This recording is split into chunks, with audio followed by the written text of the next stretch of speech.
সংযুক্ত হচ্ছে। কীরকম?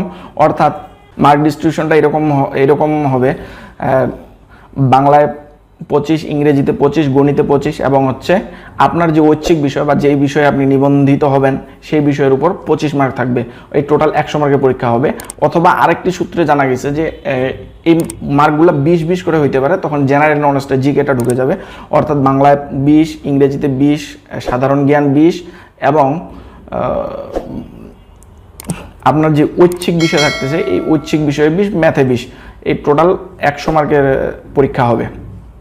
দুই বিষয় হতে পারে, যেহেতু এনটিআরসি কথাগুলো মৌখিকভাবে বলছে, এখনও লিখিত কোনো ওদের ডকুমেন্টেশন নাই বা লিখিত কোনো প্রমাণ নাই, সেহেতু শিওর করে বলা যাচ্ছে না।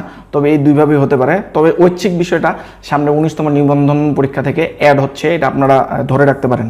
আচ্ছা, 19তম নিবন্ধনের সার্কুলার তো দিল। আচ্ছা, এই সার্কুলার পদ্ধতিটা কেমন হবে আপনারা কি জানেন?